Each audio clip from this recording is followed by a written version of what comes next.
The Open Government Partnership is a global partnership of reformers in government and civil society, which are working together to make government more open, more transparent, more participatory, and more accountable. And one key part of that is to fight corruption. It is a partnership that was launched in 2011 by 8 heads of states and 9 civil society leaders. And in just 5 years, it has grown to 70 countries. The key point to know is that it has become a major global multi-stakeholder platform on open government, which can help in fighting corruption as well. One other thing to note is that OGP, when countries join, governments and civil society work together to co-create commitments. So there's an action orientation on budget transparency, on contract transparency, on making post-Panama Papers beneficial ownership transparency, right? And civil society can then monitor, the implementation of it. We also have an independent reporting mechanism, or IRM as it's called, which independently assesses whether governments are living up to their commitments. So it's a global partnership, government and civil society coming together, co-creating commitments to make governments more open to citizens, invite citizen input and oversight, with accountability that's built into it. A lot of open government commitments are trying to address corruption directly or indirectly. So you have the bulk of commitments that are on transparency, like Mexico disclosing the beneficiaries of conditional cash transfers, so people can see who's benefiting and who's not. Or in Kenya and Tanzania, right to information legislation to strengthen citizen oversight of government. Recently, we have a set of commitments specifically on the detection, investigation, and sanctioning of corruption. So Albania has an anti-corruption portal where citizens can report corruption. That's on detection. On investigation in Honduras, you have government and civil society together monitoring corruption-prone sectors like health supplies in Honduras.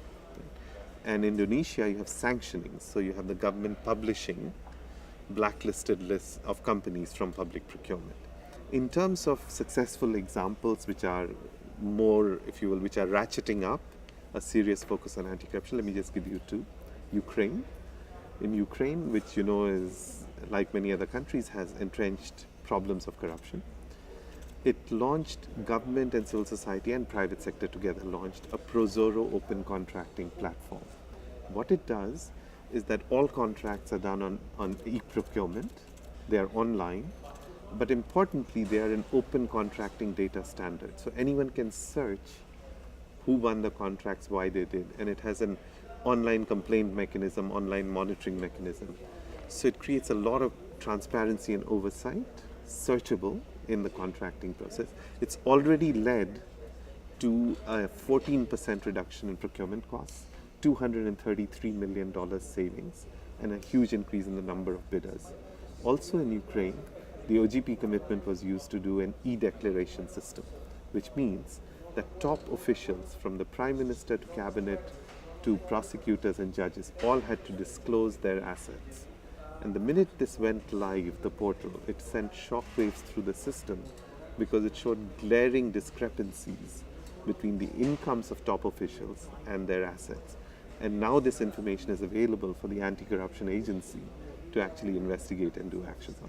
One other example on anti-corruption, which is quite interesting, Georgia. So one of the big issues on corruption is that companies can lobby governments when they're running for elections, give money to them, and then later ask for kickbacks. So in Georgia, the Supreme Audit Institution has published the political party donations by companies and donors in a user-friendly format. Using this, TI Georgia created a portal where users can track which donors gave to which political parties, and they can also track whether the donors are benefiting from public contracts, right? So this is creating the real, closing the loop. Right? So these are just some examples of things you can do. They're not as pervasive as we would want them to be, these examples. So we want to scale them up. We need to similarly go from individual to collective open government norms that we spread in other countries. We're not there yet. We need a lot more concerted collective action. That was my message here, that we need civil society to work, because together with these good examples I've given you, there are many other examples of countries that are not doing that much using OGP. So we need to inspire them, sway them to do more, and we need civil society to do that. We need to monitor implementation. A lot of anti-corruption commitments are very ambitious, but they don't get implemented. So we need civil society to monitor, but ultimately we need coalition building. That is what OGP represents. Because corruption, especially grand corruption, involves entrenched networks of corruption. If you look at the Fujimori Montesinos case, it was a web of corruption. You can only combat that through coalitions of integrity. And OGP represents an attempt to bring reformers from government and civil society together in a coalition.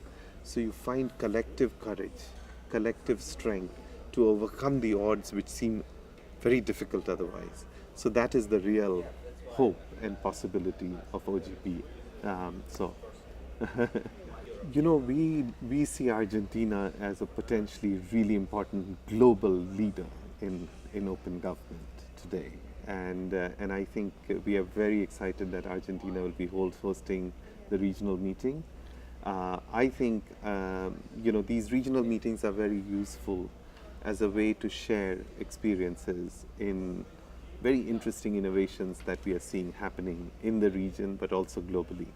So I think that the two things which I would say are quite important in the regional meeting. It's a great way for Argentina to show its leadership and showcase what it's doing, including challenges that any country faces, but also then invite a lot of sharing of experiences. I was in Uruguay earlier in the year where we had the Other Americas regional meeting. It was very vibrant. Civil society in the region is incredibly vibrant. And that really gives the impetus and the spirit of OGP. It's civil society with reformers in government, but civil society gives the passion. And so I really am looking forward to this regional meeting because the civil society is vibrant, countries are debating a lot of issues, and really look forward to Argentina playing a leadership role.